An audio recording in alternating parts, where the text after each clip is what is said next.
बेहद की परम परम परम महाशांति है, महाशांति है, महाशांति है। शांति कहाँ पर है? शांति है बेहद की कला में। वहाँ वायुमंडल ही शांति का है।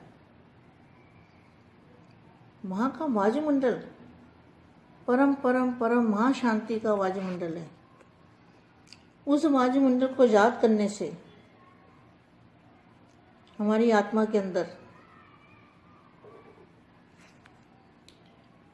वो अनुभूति जब होती है,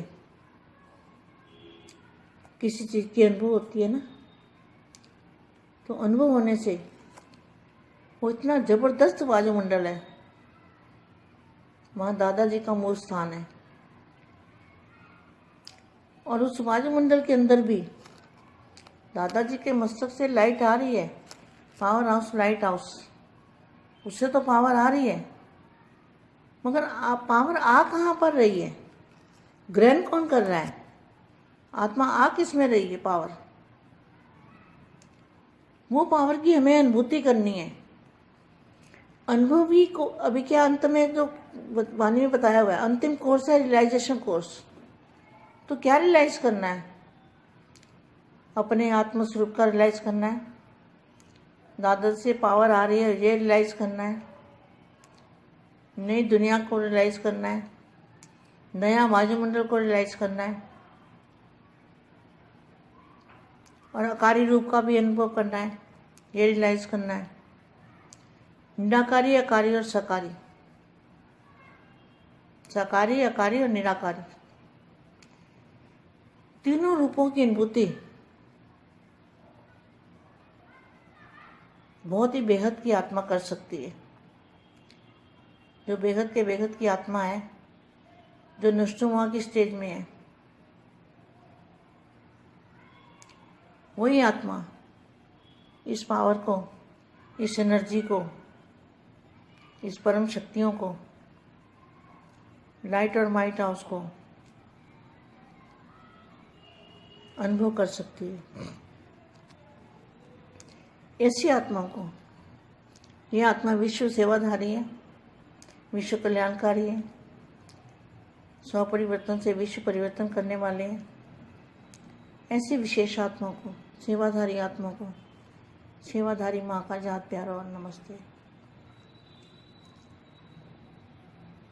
अब हम बेहद की कला में दादाजी से करंट जोड़ते हैं, पावर लेते हैं।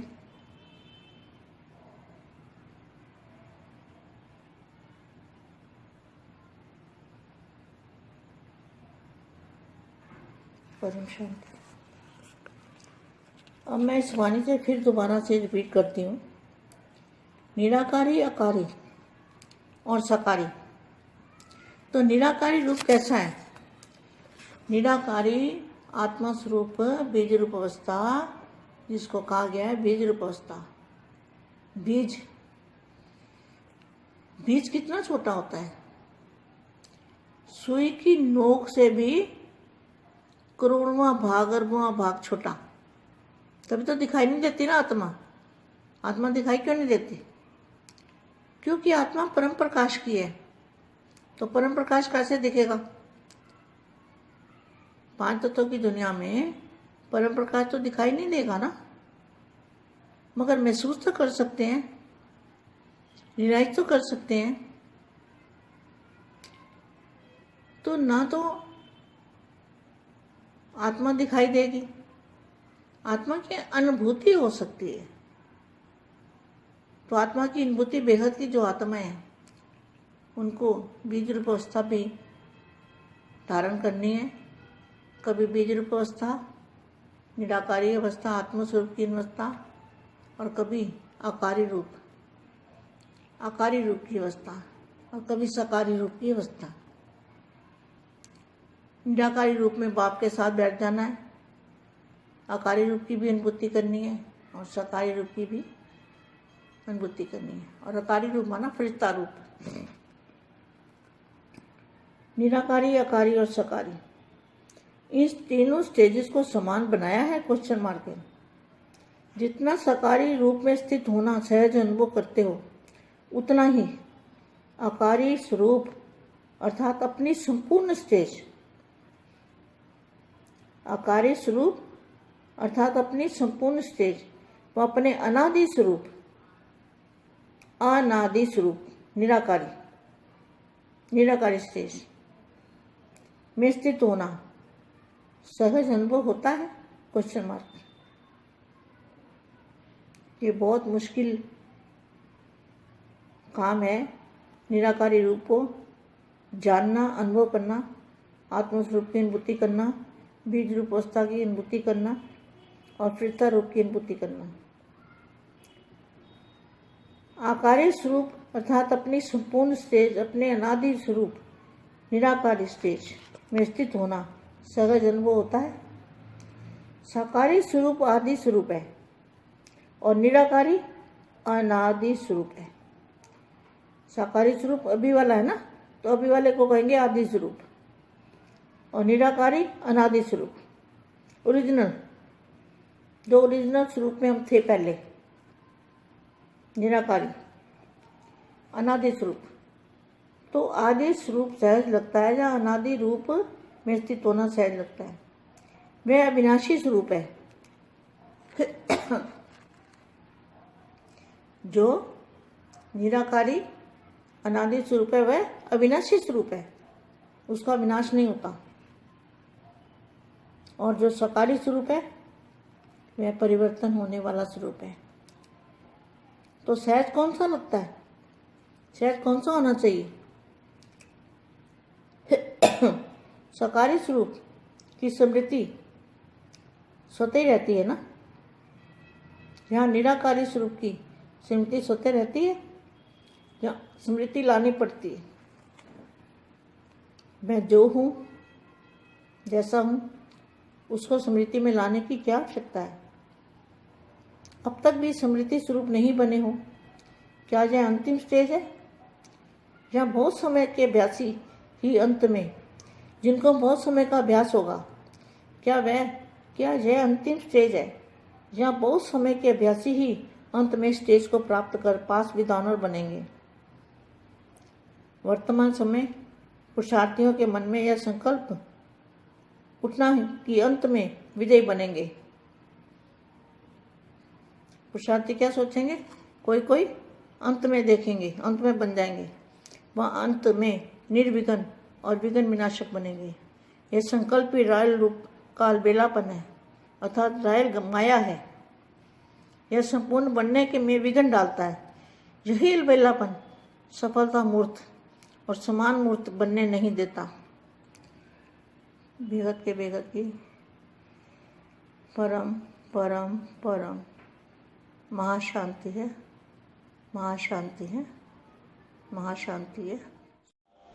బేహద్ పరం మహాశాంతి. బేహద్ మా బేహద్ పిల్లలకి బేహద్ దివ్య సందేశము. ఆత్మ నిరాకారి, ఆకారి, సాకారి స్వరూపము, బీజరూపి స్టేజి గురించినటువంటి సందేశంను హిందీలో ఇప్పటి వరకు మీకు వినిపించారు. దానికి తెలుగు అనువాదం మా అందరికీ बेहद के बेहद परम परम परम महाशांति है, महाशांति है, महाशांति है. శాంతి ఎక్కడ ఉన్నది? పరం శాంతి అనేది బేహద్కే బేహద్ కళ లోపల ఉన్నది. అక్కడ వాయుమండలంలో పరం శాంతే ఉంటుంది. అక్కడ వాయుమండలంలో పరం పరం పరం పరం మహాశాంతి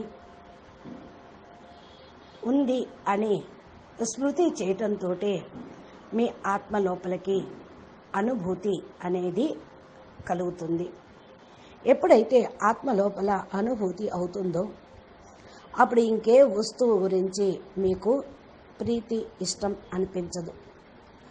అనుభవం అవ్వటంతో జబర్దస్త్ వాయుమండలం తయారవుతుంది. అక్కడ దాదాజీ యొక్క మూల స్థానము. ఆ వాయుమండలం లోపల దాదాజీ మస్తకంతో లైట్ వస్తూ ఉంది. పవర్ హౌస్, లైట్ హౌస్ రావటంతో పవర్ అనేది పిల్లల ద్వారా విశ్వానికి వెళ్ళిపోతూ ఉంటుంది. మరి దీన్ని ఎవరు గ్రహిస్తూ ఉంటారు? ఆత్మ ఏ రూపంలో వస్తూ ఉంది? పవరు మనకు అనుభూతి అనేది కలుగుతూ ఉంటుంది. వాణి లోపల ఏదైతే వాక్కు లోపలికి వస్తూ ఉంటుందో అది మీకు అనుభవం, రియలైజేషన్ అవుతూ ఉంటుంది. అవ్యక్త వాణిలో అంతిమ కోర్సు రియలైజేషన్ కోర్సు అని అన్నారు. ఈ యొక్క రియలైజ్ చేసుకోవటం, తమ యొక్క ఆత్మస్వరూపాన్ని స్థిరంగా ఉంచుకోవటం, దాదాజీతోటి పవరు వస్తూ ఉంది అని రియలైజ్ అవ్వటం, కొత్త ప్రపంచాన్ని రియలైజ్ చేసుకోవటం, కొత్త వాయుమండలాన్ని రియలైజ్ చేసుకోవటం, ఆకారి రూపంలో కూడా అనుభవం అనేది ఉంటుంది. ఇది రియలైజ్ కావాలి. నిరాకారి, ఆకారి, సాకారి ఈ 3 రూపాల్లో అనుభూతి అనేది బేహద్దు ఆత్మలు మాత్రమే చేసుకోగలరు. బేహద్దుకే బేహద్దు ఆత్మలు నష్టో మోహులుగా అయ్యి ఈ స్టేజిలో ఉంటే ఆత్మ పవర్ అనేది పొందుతూ ఉంటుంది. ఈ ఎనర్జీని, పరమ శక్తులను, లైట్ మరియు మైట్ స్టేజ్ని అనుభవం కలిగిస్తూ ఉంటుంది. ఇలాంటి ఆత్మలకు విశ్వ సేవాధారి, విశ్వ కళ్యాణకారి, స్వపరివర్తనతోటి విశ్వ పరివర్తన చేసేవాళ్ళు అనే టైటిల్ లభిస్తుంది. వీరు చేయగలరు. అలాంటి ఆత్మలే విశేషమైన ఆత్మలు, విశ్వ సేవాధారి ఆత్మలు. ఇలాంటి ఆత్మలకు విశ్వ సేవాధారి మా ప్రియస్మృతులు మరియు నమస్తే చెప్తూ ఉన్నారు. మనము బేహద్కే బేహద్ కళల పరంధామానికి దాదాజీ తోటి కరెంటు తీసుకోవటానికి, పవర్ని తీసుకోవటానికి వెళ్ళి అక్కడ మనసు, బుద్ధితోటి స్మృతి అనేది చెయ్యాలి. నేను ఇప్పుడు అవ్యక్తవాణిలో కొంచెం ముఖ్యమైన విషయాలు రిపీట్ చేస్తాను. నిరాకారి స్వరూపము అంటే ఆత్మస్వరూపం, బీజరూపీ స్థితి. దీన్నే అంటారు నిరాకారి స్థితి అని. బీజం ఎంత చిన్నగా ఉంటుంది? సూది మన మోపినంత ఎంత చిన్నగా ఉంటుంది వటవృక్షం, మర్రి చెట్టు విత్తనం. కానీ అది ఎంత పెద్ద చెట్టుగా అవుతుంది? సూదిలు మన మోపినంత, సూది మొనలోని కోటో వంతు అనుకోండి, అంత చిన్నగా ఉంటుంది ఆత్మ కూడా. అరబోం బాగ్, మిలియన్ ట్రిలియన్ భాగాలు మనకు కనిపించదు.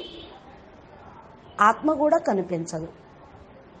ఆత్మ చూపించేది కాదు కదా. ఆత్మ పరం ప్రకాశం కలిగింది. ఆత్మ యొక్క పరం ప్రకాశంని ఎలా చూస్తారు? పంచతత్వాల ప్రపంచంలో పరం ప్రకాశాన్ని చూపించలేరు. అది అనుభవం చేసుకోవచ్చు, రియలైజ్ చేసుకోవచ్చు. ఆత్మ కూడా కనిపించదు. అట్లాగే ఆత్మను అనుభూతి చేసుకోవచ్చు. ఆత్మ అనుభూతి బేహద్దు ఆత్మలకు కలుగుతూ ఉంటుంది. ఎందుకంటే వీళ్ళు బీజరూపీ స్థితిని ధారణ చేస్తూ ఉంటారు. ఎప్పుడైతే బీజరూపీ స్థితిలో ఉంటారో, నిరాకారి స్థితిలో, ఆత్మిక స్థితిలో ఉంటూ ఉంటారో, ఆకారి స్థితి నుండి సాకారి రూపంలోకి వస్తూ ఉంటారు. నిరాకారి రూపంలో బాప్తో పాటు కూర్చుంటారు. ఆకారి రూపంలో కూడా అనుభూతి పొందుతూ ఉంటారు. సాకారి రూపంలో కూడా అనుభూతి పొందుతూ ఉంటారు. ఆకారి రూపము అంటే ఫరిస్తా స్వరూపము. నిరాకారి, ఆకారి, సాకారి ఈ 3 స్టేజెస్ను సమానంగా తయారు చేసుకున్నారా? ఎంత సాకారి రూపాన్ని స్థితిలో తయారు చేసుకుంటారో అంత సహజంగా నిరాకారి, ఆకారి రూపం కూడా అనుభవం కావాలి. మీ శరీరాన్ని జ్ఞాపకం ఉంచుకోవటానికి మీరే కష్టము పడరు కదా, కలలో కూడా దాన్ని మర్చిపోరే. అదేవిధంగా ఆకారి స్వరూపము సంపూర్ణ స్టేజ్. ఆకారి స్వరూపం అనగా మీ సంపూర్ణ స్టేజ్. అనాది స్వరూపము నిరాకారి స్టేజ్.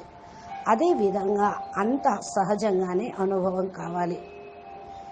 ఇది కష్టమైన పనేమీ కాదు. నిరాకారి రూపాన్ని తెలుసుకోవటం, అనుభవం చేసుకోవటం, ఆత్మస్వరూపం యొక్క అనుభూతి చేసుకోవటం, బీజరూపీ స్థితి యొక్క అనుభూతి పొందటం, ఫరిస్తా స్వరూపాన్ని అనుభవం చేసుకోవటం, ఆకారి స్వరూపం తన సంపూర్ణ స్టేజ్లో ఉండటం, తమ యొక్క అనాది స్వరూపం నిరాకారి స్టేజ్లో ఉండటం సహజంగానే అనుభవం అవుతూ ఉంటుంది. సాకారి స్వరూపము ఆది స్వరూపము, నిరాకారి స్వరూపము అనాది స్వరూపము, ఆకారి స్వరూపము సంపూర్ణ స్టేజ్. ఈ మూడు మాటలే సదా మీరు జ్ఞాపకం ఉంచుకొని మాటి మాటికి స్మృతిలో ఉంచుకోండి. ఆది స్వరూపము, అనాది స్వరూపము, సంపూర్ణ స్వరూపము. ఒరిజినల్ స్వరూపంలో మనం ఉండాలి. నిరాకారి అంటే ఆత్మస్వరూపము. ఇది సహజంగానే ఉండాలి. ఎందుకంటే ఇది అవినాశి స్వరూపం, మీ స్వరూపం ఒరిజినల్. నిరాకారి అనాది అవినాశి స్వరూపము అంటే ఎప్పటికీ వినాశనం కాదు. సాకారి స్వరూపం అంటే పరివర్తనాత్మకమే, మారుతూ ఉంటుంది. సహజంగా మరి ఏదనిపిస్తుంది? మారేది జ్ఞాపకం ఉంచుకోవటం కష్టమా? ఎప్పుడు మారంది అవినాశి బీజంగా సదా ఉండేదాన్ని జ్ఞాపకం ఉంచుకోవటం కష్టమా? మరి సాకార స్వరూపం స్మృతి స్వతహానే వస్తుంది. నిరాకారి స్వరూపం స్మృతి స్వతహానే ఎందుకు రావటం లేదు? స్మృతికి తెచ్చుకోవాల్సి వస్తుంది. నేనెవరు, ఎలా ఉన్నాను, ఏమిటి అని. దీన్ని స్మృతిలోకి తెచ్చుకోవాల్సిన అవసరం ఏంటి? ఇది మీ స్వరూపమేగా. ఆత్మస్వరూపం మీదే, అవినాశి స్వరూపం మీదే, మీరే పరం లైటు అనేటువంటి మాటని ఎంతవరకు అయితే స్మృతి స్వరూపంగా కారో అంతవరకు కూడా అంతిమ స్టేజ్ అనేది తయారు కాదు. వెళ్ళలేరు అంతిమ స్టేజ్లోకి, ఆది స్టేజ్లోకి. ఇది చిరకాల అభ్యాసం ఉంటేనే అంతిమంలో చాలా త్వరగా ఈ స్టేజ్లోకి వెళ్ళిపోతారు. అంతిమ స్టేజీ చాలా సమయము అభ్యాసం లాస్ట్లో ఉపయోగపడుతూ ఉంటుంది. ఈ స్టేజ్ని పొందితేనే పాస్ విత్ ఆనర్గా కాగలుగుతారు. వర్తమాన సమయం పురుషార్థి స్వరూపము. మనసులో ఈ సంకల్పం ఎంతైతే వస్తూ ఉంటుందో అంతగా విజయీగా అవుతూ ఉంటారు. పురుషార్థం చేస్తూ ఏం ఆలోచిస్తూ ఉన్నారు? అంతిమంలో మేము అవుతాంలే అని ఆలోచించకండి. అంతిమంలో నిర్విఘ్నంగా అవుతాము, విఘ్న వినాశకులుగా అవుతాము అనేటువంటి సంకల్పం రాయల్ రూపంలో ఒక సోమర్తనమే. అనగా ఆ రాయల్గా మిమ్మల్ని బుద్ధి కాస్త తిప్పేస్తూ ఉంటుంది మాయ. సంపూర్ణంగా అగుటకు ఈ మాయ ఈ విఘ్నాన్ని వేస్తూ ఉంటుంది. ఇదే సోమర్తనం వల్ల సఫలతామూర్తులుగాను సమాన మూర్తులుగా కానివ్వదు. మీరు కాలేకపోతారు. అచ్చా, బేహద్ కే బేహద్ పరం పరం మహాశాంతి హై, మహాశాంతి హై, మహాశాంతి హై. నమస్తే, ధన్యవాదాలు.